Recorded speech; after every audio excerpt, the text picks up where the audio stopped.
بالله من الشيطان الرجيم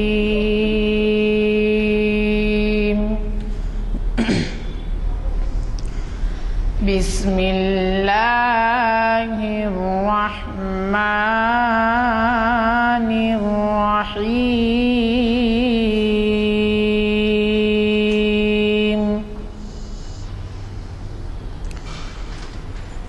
يا أيها الذين آمنوا لا تكونوا كالذين آذوا موسى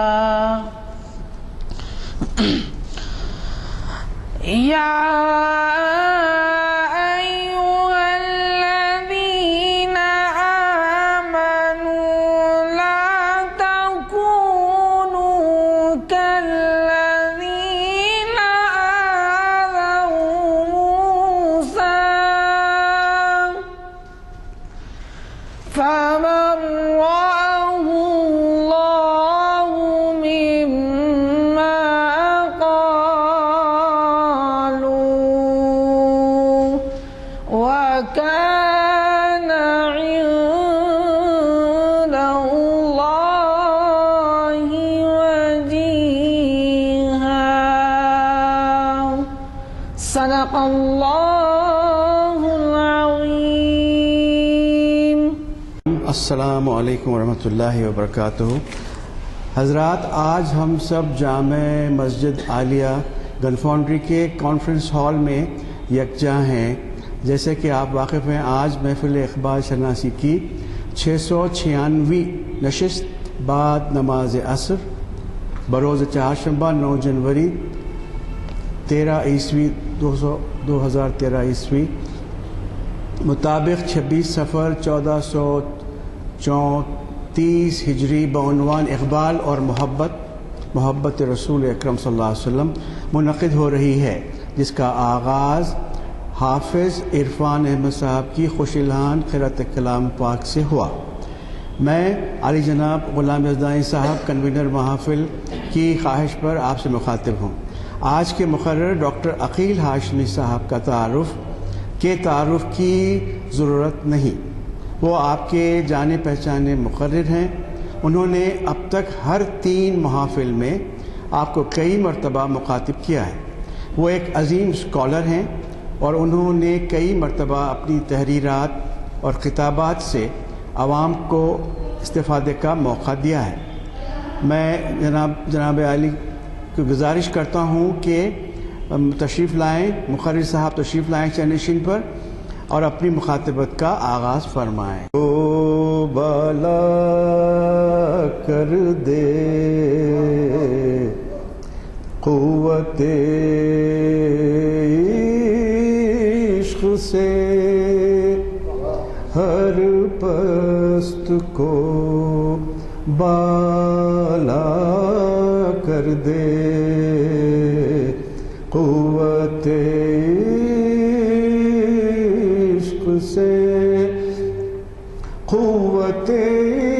عشق سے ہر پست کو بالا کر دے. دہر میں عشق محمد سے اجالا کر دے. دہر میں عشق محمد سے اجالا کر دے. قوت عشق سے ہر پست کو بالا کر دے. دہر میں عشق محمد سے اجالا کر دے. اللہ وبرکاتہ. اعوذ باللہ من الشیطان الرجیم. بسم اللہ الرحمن الرحیم. قال اللہ تعالی فی کلام المجید والفرقان الحمید قل ان کنتم تحبون اللہ فاتبعونی یحببکم اللہ. صدق اللہ مولانا العظیم. وفی مقام آخر ان اللہ وملائکتہ یصلون علی النبی یا ایھا الذین آمنوا صلوا علیہ وسلموا تسلیما. اللہم صلی علی سیدنا مولانا محمد وآلہ وصحبہ وبارک وسلم. بزرگوں و دوستوں، اقبال شناسی کی 696ویں نشست سے ایک طالب علم آپ سے مخاطب ہے. عنوان ہے اقبال اور محبت رسول اکرم صلی اللہ علیہ وسلم. یہ عنوان اس قدر وسیع اور اس قدر اہم اور اس قدر معمولی ہے کہ اگر صرف لفظ محبت ہی پر گفتگو ہو تو شاید اس کا احاطہ کرنے کے لیے ایک وقت درکار ہے، کیونکہ یہ لفظ محبت جس کو ابھی میرے پیش رو میرے دوست مشہور آرکیٹیکٹ جناب رؤوف صاحب نے مجھے شعر سنایا، اس کا اصل عشق سے ابتدا ہے. قوت عشق سے ہر پست کو بالا کر دے، قوت عشق سے ہر پست کو بالا کر دے، دہر میں اسم محمد سے اجالا کر دے. ابھی میں نے آپ کے سامنے جو آیت تلاوت کی، اس میں ایک لفظ ملے گا آپ کو. پروردگار کا ارشاد ہے قل، کہہ دیجئے ان کنتم تحبون اللہ، کہ اگر تم اللہ سے محبت کرنا چاہتے ہو، یحببکم اللہ. کیا ہے اس کے اندر؟ قل ان کنتم تحبون اللہ فاتبعونی یحببکم اللہ. یہ 3 پہلو ہیں. اگر تم اللہ سے محبت کرنا چاہتے ہو، کہا گیا کہ قل ان کنتم تحبون اللہ، اللہ سے محبت، فاتبعونی، یا کا جو صیغہ ہوتا ہے وہ اپنی طرف مبذول ہوتا ہے، میری جانب. فاتبعونی، میری اتباع کرو. کس نے فرمایا؟ پروردگار کے محبوب سرور کائنات صلی اللہ علیہ وسلم کو ارشاد عالی ہو رہا ہے پروردگار کی طرف سے، کہہ دیجئے پیغمبر کہ اگر تم اللہ سے محبت کرنا چاہتے ہو تو میری اتباع کرو، میری پیروی کرو، میری تقلید کرو، میرے اسوہ حسنہ پر چلنے کی کوشش کرو. کیا ہوگا؟ کرنے سے کیا ہوگا؟ یحببکم اللہ، اللہ تم سے محبت کرے گا. تو معلوم ہوا کہ اللہ نے ایک بات کہی کہ تم اللہ سے محبت کرنا چاہتے ہو تو اس کی اولین شرط کیا ہے؟ رسول اکرم صلی اللہ علیہ وسلم کی اتباع، جس کے نتیجہ کیا برآمد ہوگا کہ اللہ بھی ان سے محبت کرے گا جو رسول سے محبت کرے گا. شاعر نے کیا خوب شعر کہا ہے، محمد کی محبت دین حق کی شرط اول ہے. محمد کی محبت دین حق کی شرط اول ہے. اگر ہو اسی میں ہو اگر خامی تو سب کچھ نامکمل ہے. محمد کی محبت دین حق کی شرط اول ہے، اسی میں ہو اگر خامی تو سب کچھ نامکمل ہے. یہ مکمل ہونا، یہ شرط عائد کرنا، یہ اتباع کی طرف دعوت دینا، یہ فکر کرنا، پروردگار کا حکم آپ پر نازل ہونا، یہ سب کس کے لیے ہو رہا ہے؟ تو معلوم ہوا کہ صرف محبت کے لیے ہو رہا ہے. اقبال جس کے بارے میں مشہور ہے کہ وہ اس قدر رقیق القلب، بہت ہی اس قدر ایسے قلب والے تھے جن کا لطیف احساس صرف نام نامی سرکار دو عالم صلی اللہ علیہ وسلم کا نام لے لیتے کوئی ان کے سامنے تو وہ آبدیدہ ہو جاتے تھے۔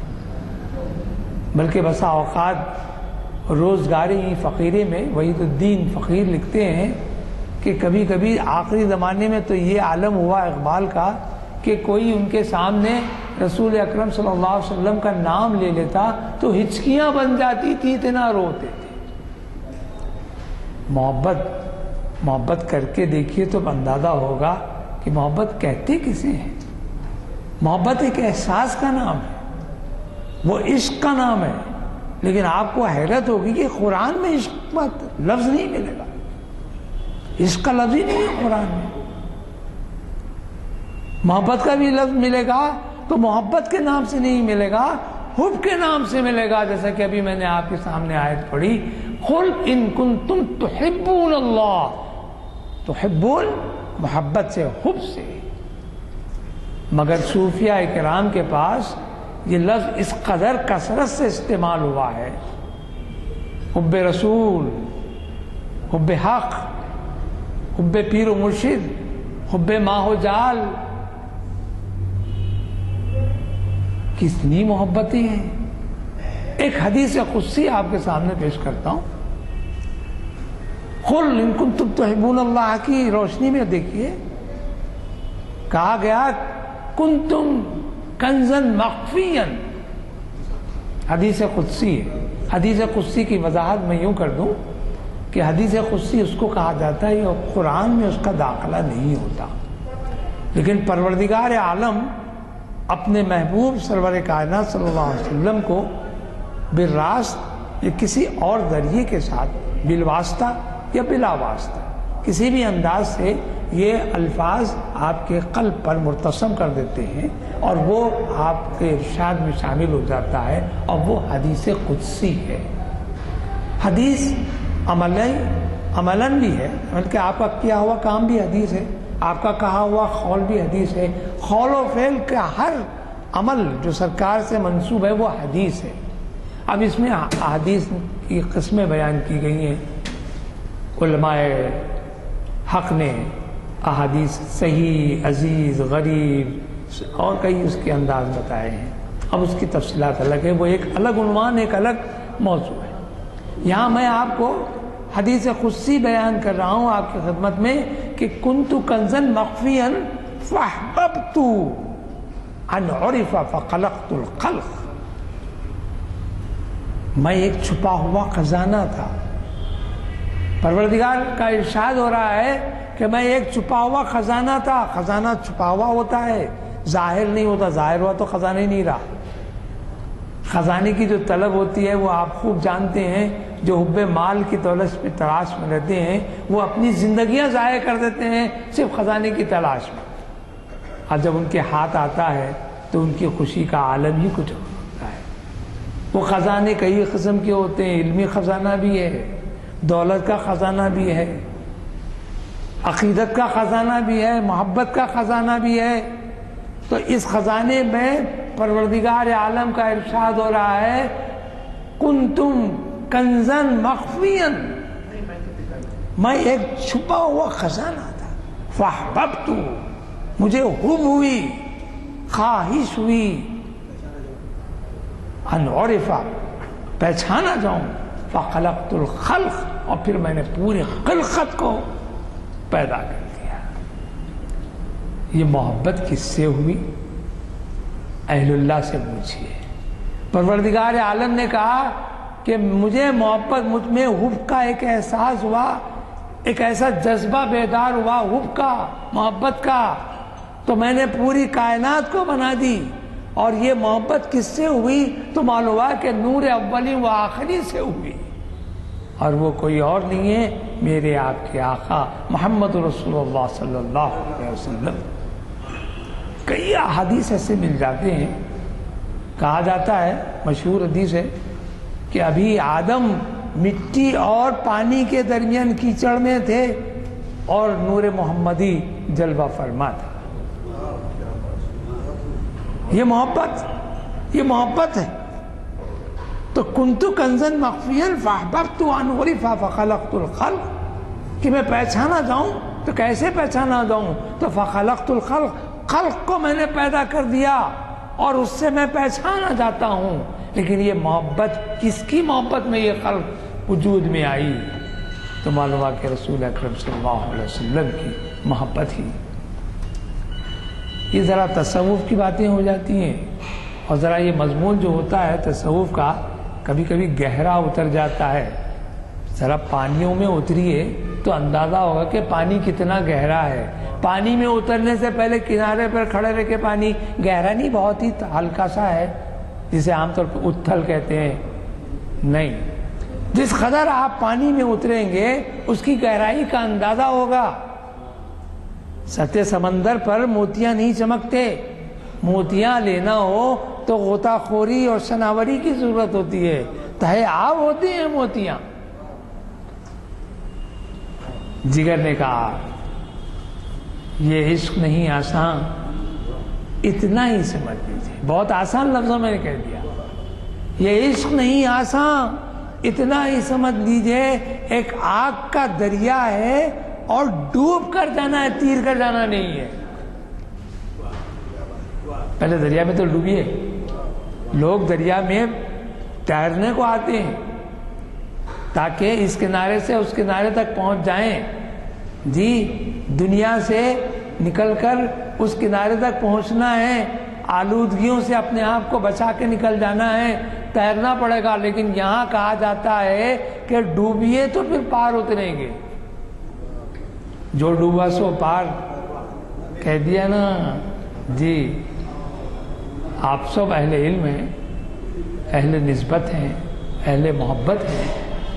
اقبال نے محبت رسول کی ایسی ایسی شیخیں بتائی ہیں، ایسے ایسے رخ بتائے ہیں کہ اگر ان کا ایک، جیسا کہ ابھی یہ شعر پڑھا گیا، ایک نہیں کئی شعر پڑھ لیجئے، جہاں بھی آپ کو معلوم ہوگا تو یہ احساس اجاگر ہوتا ہوگا آپ کے ذہن میں کہ یہ محبت ہی کہلا رہی ہے. یہ الفاظ نہیں ہے، محبت کے جذبات ہیں کہ لفظ کا پیرہن اختیار کیے ہوئے ہیں. سالار کارواں ہیں میرے حجاز اپنا، سالار کارواں ہیں میرے حجاز اپنا، اس نام سے ہے باقی آرام جہاں ہمارا. اس نام سے ہے. نام نہیں لیا انہوں نے، دیکھیے انہوں نے نام نہیں لیا لیکن کہہ دیا کہ میرے حجاز. میرے حجاز کون ہے؟ سرکار دو عالم صلی اللہ علیہ وسلم. ایک شعر پڑھیے کہ اقبال کا مشہور شعر ہے کہ عشق کی ایک جست نے یوں کر دیا قصہ تمام. عشق کی ایک جست نے، ایک شاعر نے کہا کہ ڈوب کے جانا ہے، اقبال کہتے ہیں کہ جست لگانا ہے. جست کب لگائی جاتی ہے؟ جب کسی چیز کو پھلانگنا ہوتا، کودنا ہوتا ہے، تیزی سے گزرنا ہوتا ہے. ورنہ سیڑھیوں سے چڑھنا ذرا دور دشوار بھی ہو جاتا ہے، لیکن ہم چاہتے ہیں کہ منزل کو جلد سے جلد طے کر لیں تو ہم پھلانگتے ہیں، چھلانگ لگا دیتے ہیں، جست لگاتے ہیں. اور یہ عشق کی جست کیا کرتی ہے اقبال کی نظر میں؟ عشق کی ایک جست نے یوں کر دیا قصہ تمام، اس زمین و آسماں کو بے کراں سمجھا تھا میں. میری عقل پر ذرا عجیب حیرت ہے کہ میں اس زمین کو بہت وسیع سمجھا تھا، آسمان کو وسیع سمجھا تھا، اور یہ سمجھا تھا کہ اتنی بڑی زمین ہے، اتنا بڑا آسمان ہے کہ زمینوں پر محیط ہے. لیکن معلوم یہ ہوا کہ یہ عشق کی ایک جست ہے جو ان تمام باتوں سے اونچی اور اعلیٰ عرفہ ہوتے ہوئے نکل جاتی ہے. کہاں پہنچتی ہے؟ تو معلوم ہے کہ مقام او ادنا تک پہنچ جاتی ہے. جی، اقبال نے معراج کی طرف اشارہ کرتے ہوئے کہا تھا کہ سبق ملا ہے یہ معراج مصطفیٰ سے مجھے، سبق ملا ہے یہ معراج مصطفیٰ سے مجھے کہ عالم بشریت کی زد میں ہے گردون. گردون یعنی آسمان. عالم بشریت کی زد میں ہے.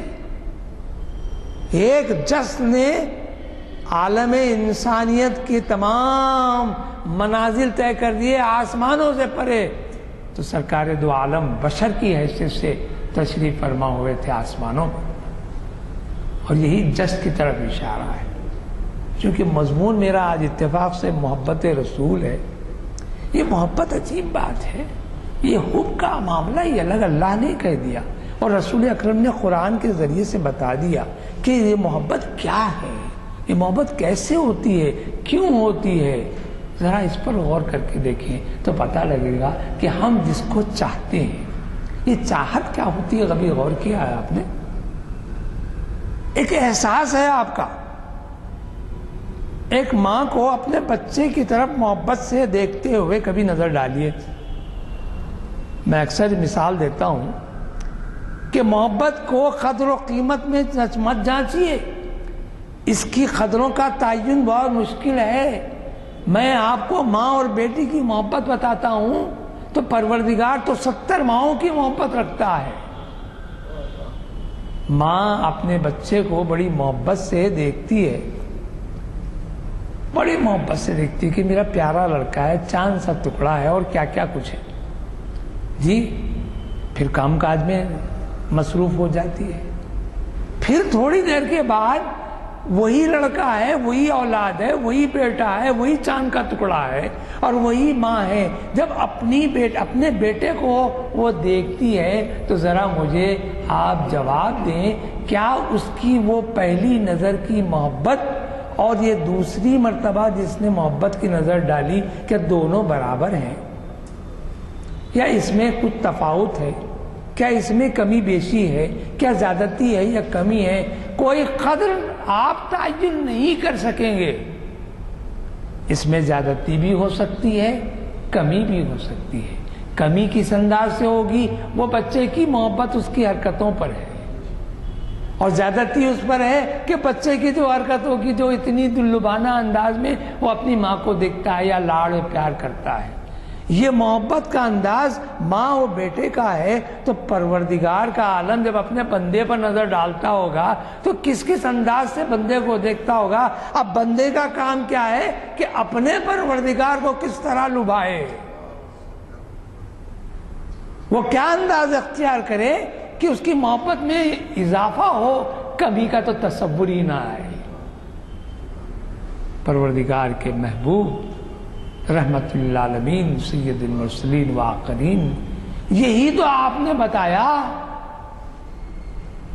من یتبع الرسول فقد اطاع اللہ، من یطیع الرسول فقد اطاع اللہ. کہا کہ اللہ کے رسول کی اطاعت ہی پروردگار کی اطاعت ہے. وہاں یہ کہہ رہے ہیں شرط کہ اگر تم اللہ سے محبت کرنا چاہتے ہو تو میری اتباع کرو. اور پروردگار دوسری طرف ارشاد فرماتا ہے کہ رسول کی تم اتباع کرو، تو گویا تم رسول کی اتباع نہیں کر رہے ہو، میری اتباع کر رہے ہو، میری پیروی کر رہے ہو، میرے حکم کی پابندی کر رہے ہو. یہاں وہی معاملہ ہے. اقبال، پورے اقبال کے کلام کو کہیں سے بھی پڑھ لیجئے، اردو ہو کہ فارسی. اب یہ زمانہ آ گیا ہے کہ فارسی زبان سے ہم بہت کم واقف ہیں. ہمارا معاشرہ اردو ہی کو سمجھنے سے ذرا قاصر ہوتا جا رہا ہے. افسوس اس بات کا ہے کہ ہماری بعد والی نسل جو آ رہی ہے وہ کوئی اور زبان سے واقف ہے، اردو سے واقف اتنی نہیں ہے جتنا کہ اس کا حق ہے. میں خود ایک اردو کا استاد رہا ہوں. مجھے کہتے ہوئے افسوس ہوتا ہے کہ جس گہرائی اور گہرائی سے ہم نے اردو پڑھی اور جتنی محبتوں اور جتنی محنتوں کے ساتھ ہم نے اپنے اساتذہ کے آگے اپنے ذان و ادب طے کرنے کی کوشش کی، اس کا حق ادا نہیں کر سکا. آج ہمارے شاگردوں کا عالم یہ ہے کہ بے بہرا ہیں اس زبان سے. ہماری تہذیب، ہمارا ثقافت، ہمارا دین اس زبان میں آ کے مرکوز ہو چکا ہے. آج دنیا کی بڑی بڑی یونیورسٹیوں میں اردو پڑھائی جاتی ہے، اور اگر اردو سے نابلد ہے تو ہماری نسل، ہماری قوم، خیر وہ رونا الگ ہے. یہاں یہ بتا رہا ہوں کہ اقبال کے کلام کو کہیں سے بھی پڑھ لیجئے تو پتہ لگے گا کہ اقبال نے فکر و فلسفے کے ساتھ جس چیز کو زیادہ اجاگر کرنے کی کوشش کی وہ کچھ اور نہیں ہے، صرف اور صرف یہ بات بتائی کہ اتباع رسول اکرم صلی اللہ علیہ وسلم کی یہ اولین شرط یہ ہے کہ ان سے محبت کیجئے تو پھر تمہارا بیڑا یہاں بھی پار ہے اور وہاں بھی پار ہے۔ جواب شکوہ انہوں نے لکھا، ساری دنیا میں ایک تہلکہ مچ گیا، اقبال پر کفر کے فتوے لگ گئے، اقبال کو کافر ٹھہرایا گیا کہ یہ دریدہ دہنی ہے، خدا کی جناب میں اس قدر بے محابہ کہنے کا تم کو اختیار نہیں، تم بندے ہو، آقا کے غلام ہو، اور اس غلام کی اطاعت ہی آقا کی اطاعت کرنا ہی اس کا فریضہ ہے۔ لیکن کسی نے اس کا جواب نہیں دیا۔ قریب 1 سال کے بعد خود اقبال نے اس جواب شکوہ کا جواب شکوے کے نام سے لکھا۔ میری دانش میں ایک طالب علم کیسے سے کہہ رہا ہوں، اقبال شعر کے محاذی انہوں نے جواب شکوے کا جواب لکھا، مگر وہ کچھ بھی نہ لکھتے، صرف وہ ایک شعر لکھ دیتے شکوے کے جواب میں، جواب شکوے کا وہ ایک شعر لکھ دیتے تو میں سمجھتا ہوں کہ ان کا وہ حق ادا ہو جاتا تھا۔ اور انہوں نے کچھ نہیں کہا، یہی کہا کہ کی محمد سے وفا تو نے تو ہم تیرے ہیں، اور یہ جہاں چیز ہے کیا لوح و قلم تیرے ہیں۔ یہ محبت کا قرینہ ہے، یہ محبت کا سلیقہ ہے، یہ محبت کی اطاعت ہے۔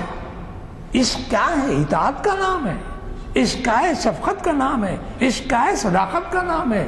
عشق کے بارے میں حضرت شاہ عبدالعزیز محدث دہلوی اور حضرت شاہ عبدالحق محدث دہلوی نے اتنی غیر معمولی تشریحات کی ہیں کہ آنکھیں کھل جاتی ہیں۔ انہوں نے بتایا کہ عشق کے کیا اعتبارات ہوتے ہیں۔ یہ عشق نہیں آسان، بس اتنا سمجھنا مشکل ہے۔ عشق آسان ضرور ہے، نہیں آسان۔ تو یہاں یہی کہا گیا کہ اب اقبال کی منزلیں دیکھیے، یہ عشق کہاں کہاں لے جاتا ہے۔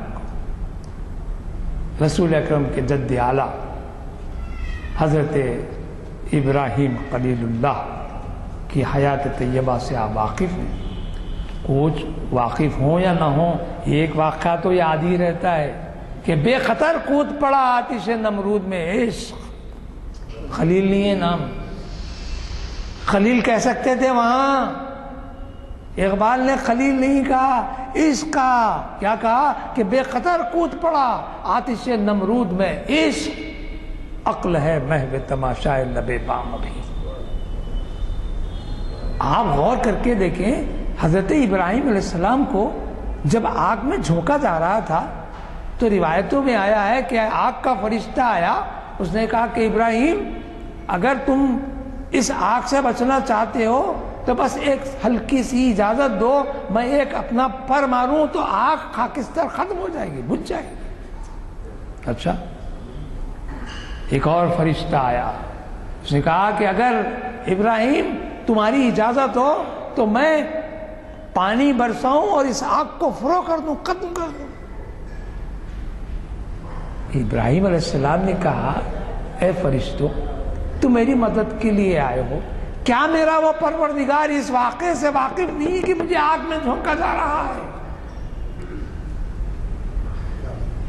یہ عشق کا احساس ہے جو دل میں فزوں ہوتا ہے۔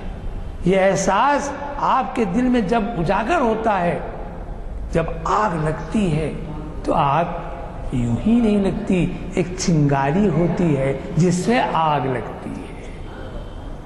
یہ چنگاری پیدا کرنے کی ضرورت ہے۔ اقبال کے کلام میں اسی چنگاری کی طرف اشارے ہیں۔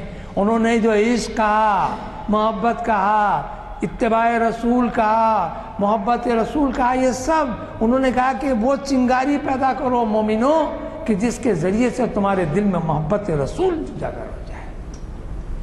کیا ہوا؟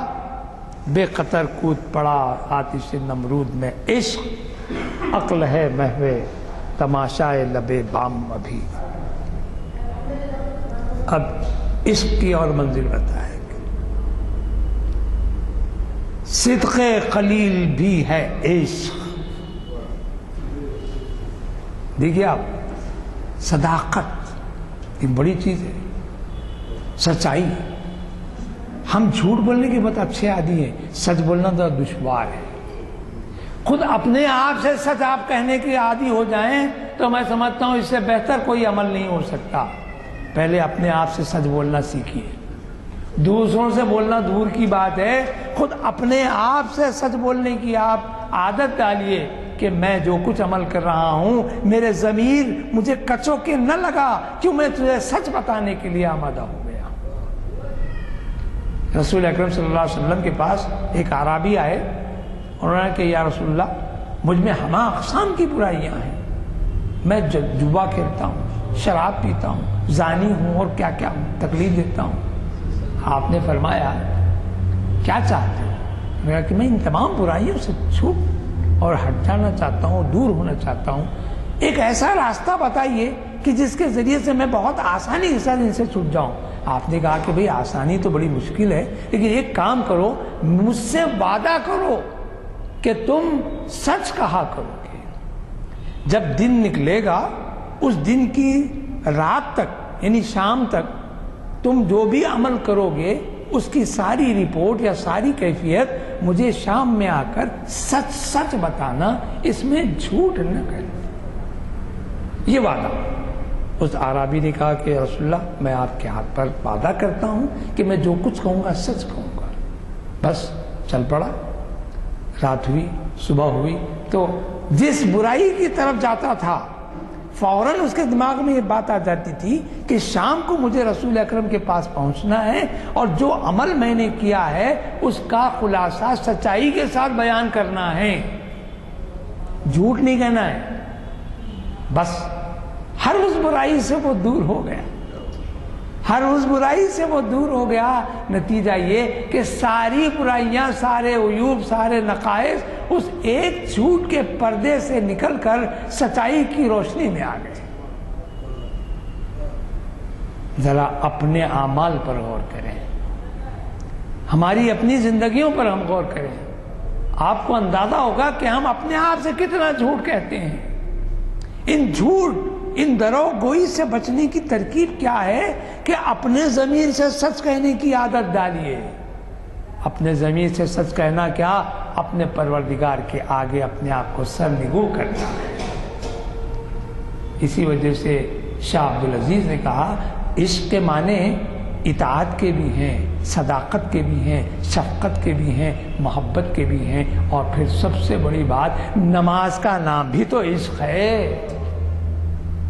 ارے وہ نماز، جس نماز میں دنیا داری آ جائے، جس میں سارے جتنے احساسات ہیں، ہم نماز میں کہتے ہیں انی وجہت وجہی للذی فطر السماوات والارض حنیفا وما انا من المشرکین. کیا نیت بنتی کہ میں ساری چیزوں سے کٹ کٹا کر میں ایک عام ترجمہ بیان کر رہا ہوں کہ اے پروردگار، میں تیرے حضور حاضر ہو گیا ہوں. آپ نے رکعت باندھ لی، پیچھے سے آپ کے عزیز ترین دوست السلام علیکم، آپ جواب نہیں دیتے. آپ کے قریب ترین ایک کوئی واقعہ ہو گیا، کوئی حادثہ ہو گیا خدا نہ خواستہ، اس کی اطلاع دی جا رہی ہے، لیکن آپ نماز میں جواب نہیں دے رہے. نماز یوں تیوں پوری کریں گے لیکن جواب نہیں دیں گے. جواب کیوں نہیں دیں گے؟ نماز ٹوٹ جائے گی. نماز میں ٹوٹے گی کیا نماز؟ تو معلوم کہ پروردگار کے حضور ہیں آپ، وہ عشق آپ کو کھڑا کیا ہوا ہے، جس عشق کی تحت آپ نماز میں سرکار دو عالم صلی اللہ علیہ وسلم کی اتباع میں خدا کے سامنے موجود ہیں. یہ عشق ہے. اس عشق کو کہتے ہیں صدق قلیل بھی ہے عشق، صبر حسین بھی ہے عشق،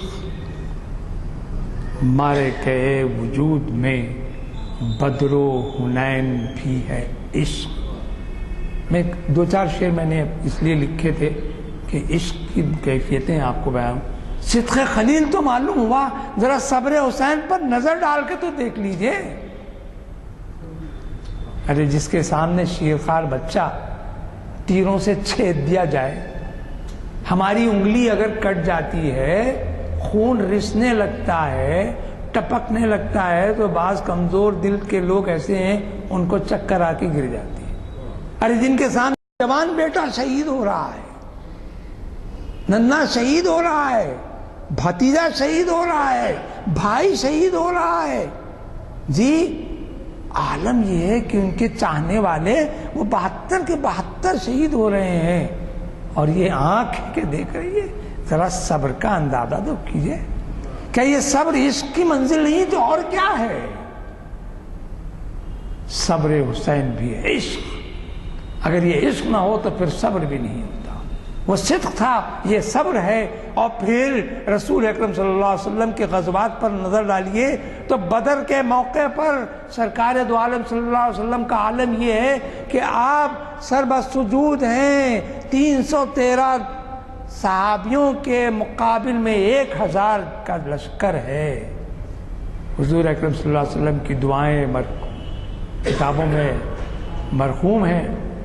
آپ فرماتے ہیں کہ اے پروردگار، اگر آج یہ 313 تیرے نام لیوا اس سرزمین سے مٹ جائیں تو قیامت تک تیرا نام لیوا کوئی پتا نہ ہو۔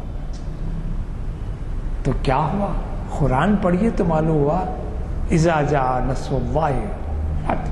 ارے کیا کیا باتیں ہیں، قرآن پڑھیے تو معلوم ہوگا۔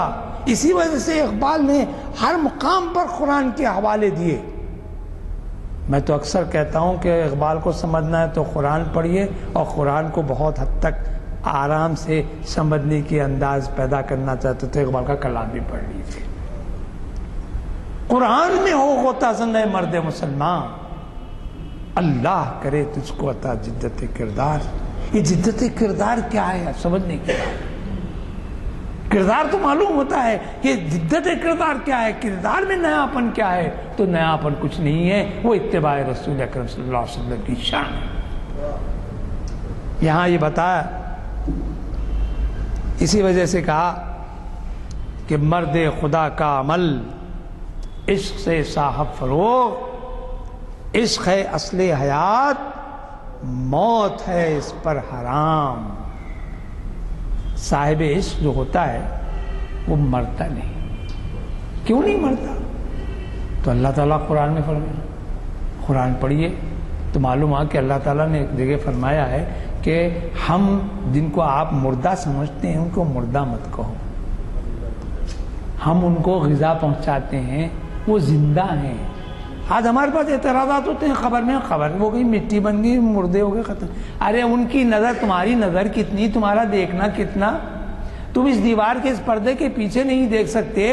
ان کی نظریں یہ ہیں کہ نظریں آسمانوں کے پار ہو جاتی ہیں۔ صفی کا شعر مجھے یاد آیا، نظر وہ کیا نظر، حد جس نظر کی آسمان ٹھہرے۔ نظر وہ کیا نظر، حد جس نظر کی آسمان ٹھہرے۔ نظر تو وہ نظر ہے جو آسمان کے پار ہو جائے۔ نظر کیسے پار ہوتی ہے؟ ارے نظر پوچھنا ہو تو رسول اکرم صلی اللہ علیہ وسلم کی وہ نظر دیکھیے کہ حضرت فاروق اعظم کی دنیا ہی انہوں نے بدل دی۔ وہ نظر کیا تھی؟ تو کہا یہ کہ عشق ہے اصل حیات، موت ہے اس پر حرام۔ عشق دم جبرائیل، عشق دم دل مصطفیٰ، عشق خدا کا رسول، عشق خدا کا پیام۔ خدا کا پیام کچھ اور نہیں ہے، خدا کا پیام محبت ہے، جس کو ہم نے عشق کہا۔ عشق تصوف کی زبان میں، محبت ہماری زبان میں، اردو میں، عربی میں، فارسی میں، جس میں چاہے استعمال کریں۔ یہاں آپ کو میں بتاؤں کہ اقبال نے عشق کے مختلف مدارج، مقامات، منزلیں الگ الگ انداز سے جیسے جیسے ان پر گزری وہ بات۔ اسی وقت ایک مقام پر کہا کہ وہ دانائے سبل، فقر رسول، مولا کل جس نے غبارے راہ کو بخشا، فروغ وادی سینا، نگاہے اس کو مستی میں، وہی اول وہی آخر، وہی قرآن وہی فرقان، وہی یاسین وہی طٰہٰ۔ اقبال کا انداز دیکھیے، کہاں سے بات انہوں نے کہاں تک پہنچا دی۔ یاسین و طٰہٰ حروف مقطعات ہیں جن کے معنی کسی کو بھی نہیں معلوم سوائے اللہ و اللہ کے رسول کو۔ حروف مقطعات جانتے ہیں ہمارے پاس، الف لام میم حروف مقطعات، کاف ہا یا عین سین صاد حروف مقطعات، الف لام میم کئی جگہ آیا ہے، ہا میم نون، ارے یہی کیا ہے؟ خالی حروف مقطعات میں سے ایک حرف ہے خاف، ارے یہ کیا ہے؟ حروف مقطعات ہے۔ سارے علماء متفق طور پر یہ کہتے ہیں کہ ان کا علم پروردگار کو معلوم ہے اور پروردگار کے محبوب ہی کو معلوم ہے، کسی کی مجال نہیں کہ اس کے معنی دریافت کر لیں۔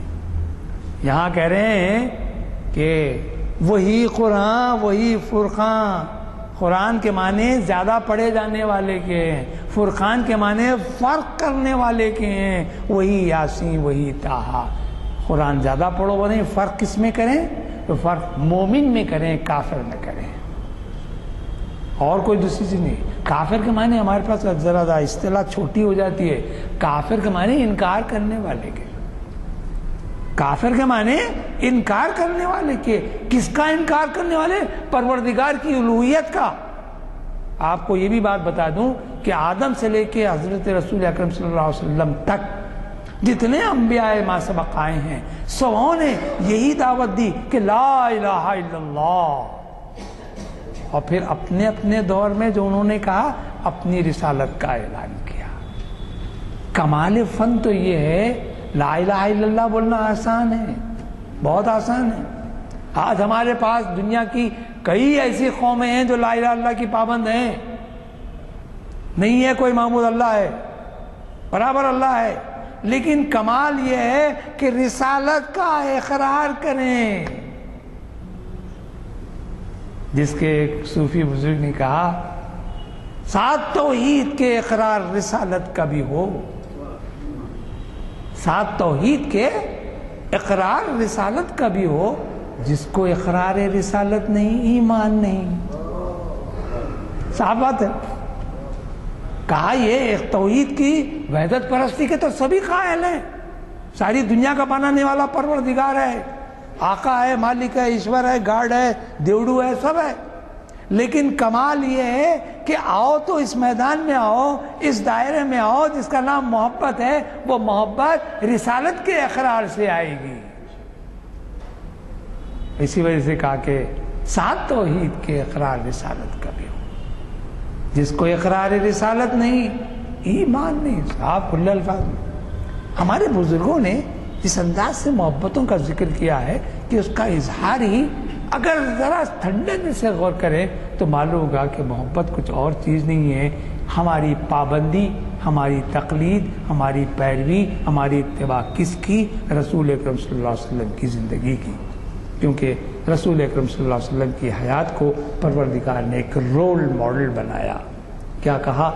لَقَدْ كَانَ لَكُمْ فِي رَسُولِ اللَّهِ أُسْوَةٌ حَسَنَةٌ، ہمارے آپ کے سامنے پروردگار نے کہا کہ تمہارے درمیان ایک بہترین نمونہ ہم نے آپ کے سامنے رکھ دیا ہے۔ کیا؟ رسول اکرم صلی اللہ علیہ وسلم کی حیات کو۔ کہا گیا عام طور پر آج کی سائنس اور ٹیکنالوجی ہماری زبان میں بہوں تو ایک تھیری ہے، ایک پریکٹیکل ہے۔ اگر قرآن کو تھیری کہیں گے تو اس کا پریکٹیکل رخ جو عملی مظاہرہ ہے وہ رسول اکرم صلی اللہ علیہ وسلم کی حیات ہے۔ اقبال نے اسی طرف اشارہ کیا، بل اس نے کہا کہ در دل مسلم مقام مصطفیٰ است، فارسی کا ایک شعر سنا دے رہا ہوں آپ کو، در دل مسلم مقام مصطفیٰ است، مسلم کے دل میں مصطفیٰ یعنی صلی اللہ علیہ وسلم کا مقام ہے۔ کیا مقام ہے؟ یہ مقام دوسرے بتا رہے مصرے میں کہ آبروئے ماں، ہماری آبرو زنام مصطفیٰ است، ہماری آبرو اگر ہے تو اسی نام سے ہے۔ اس کا اردو ترجمہ میں نے آپ کے سامنے پیش کیا کہ سالار کارواں ہے میر اعجاز اپنا، اس نام سے ہے باقی آرام جہاں ہمارے۔ آپ کی پہچان مسلمان ہے، اسلام کی پابندی ہے۔ اسلام کے معنی ایمان لانا، رسول اکرم صلی اللہ علیہ وسلم کی رسالت پر لانا، یہ پہچان شاید اپنا وطن ہی نہیں ساری دنیا میں کھٹک بنی ہوئی ہے.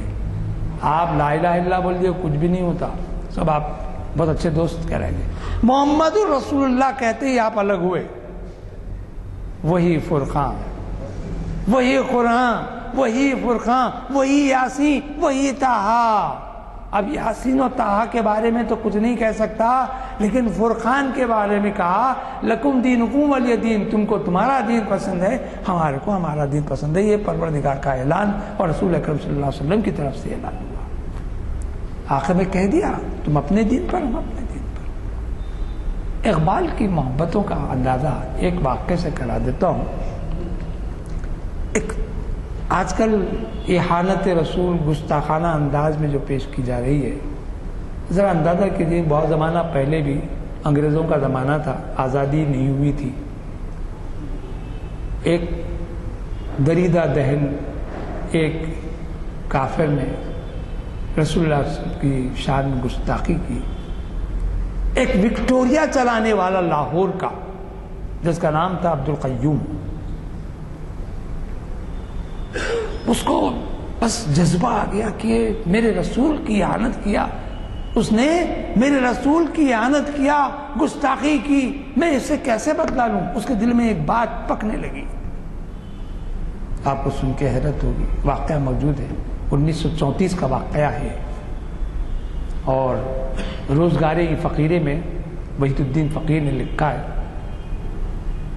کہ عبد القیوم نے عدالت میں جب اس کو پیشی ہو رہی تھی, بڑی تیزی اور بہت ہی چھپے ہوئے انداز میں اس نے ایک تیز دھار چاقو سے لے کر برسر عدالت اس نے اس کو مارا, ختم کر.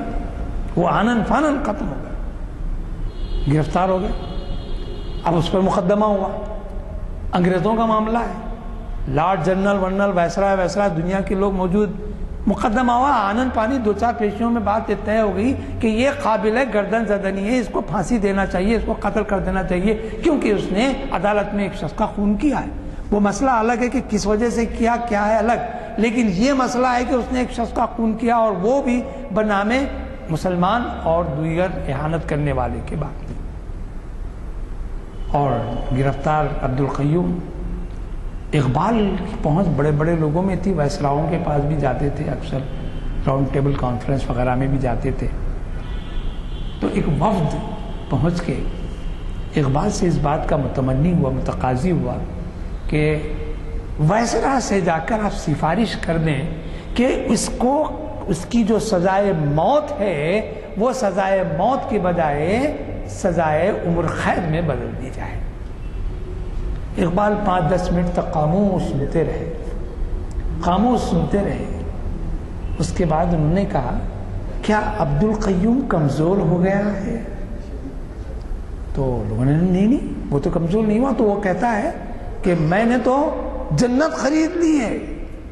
شہید کا مقام مرتبہ جنت میں ملے گا. من النبیین الشہداء والصالحین حسن اولئک رفیقا, قرآن میں ہے موجود. مدارج بتا دیے گئے پروردگار کے جو محبوبین ہیں, نبی ہیں, صدیقین ہیں, شہداء ہیں, صالحین ہیں. عرض کرتا ہوں کہ جس وقت اس کے سامنے بات آئی تو اقبال پریشان ہو گئے. انہوں نے کہا کہ قیوم اس قدر کمزور ہو گیا.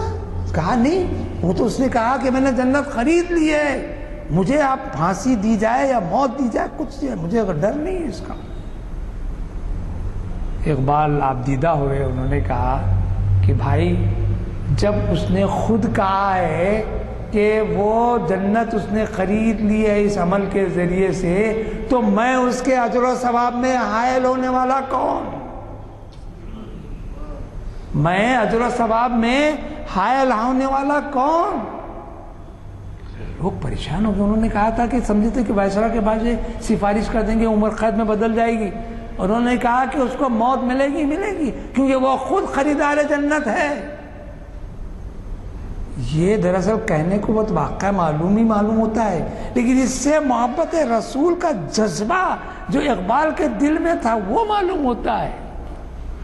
راؤنڈ ٹیبل کانفرنس سے واپس ہو رہے ہیں, مصر اور فلسطین کا دورہ کر رہے ہیں اقبال.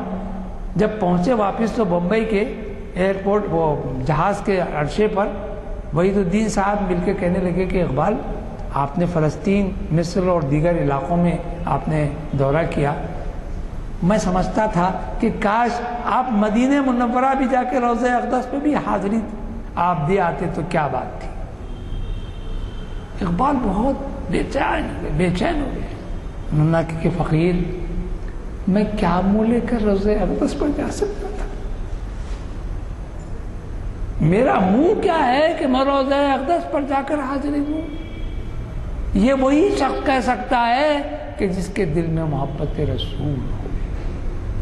محبت رسول کا جذبہ پیدا کرنا اتنا آسان نہیں ہے۔ سب سے بڑا عمل تو یہ ہے کہ ان جیسا بننے کی کوششوں میں اپنی زندگی گزار دینا۔ یہی بات کہی گئی۔ انہوں نے کہا کہ طینت پاک مسلمان گوہرست، آب و تابش از یم پیغمبرست۔ یم کہتے ہیں سمندر کو۔ کہا یہ کہ مسلمان کی جو طینت ہوتی ہے وہ گوہر کی طرح ہوتی ہے۔ گوہر چمکدار موتی، جیسے کہ ابتدا میں نے کہا کہ موتی سطح سمندر پر نہیں ہوتا، اس کے لیے کہ غوطہ زوری کی دے۔ تو کہا کہ محبت رسول کے جذبے میں آپ اپنے آپ کو غرق کر دیں تو پھر وہ آب و تابش آپ کو حاصل ہوگی جو ایک موتی میں ہوتی ہے، مگر شرط اس کی یہ ہے کہ آپ محبت رسول میں اپنے آپ کو مصروف رکھیں۔ وصلی اللہ تعالی علی خیر خلق محمد وآلہ وسلم برحمتک یا ارحم الراحمین، الحمد للہ رب العالمین۔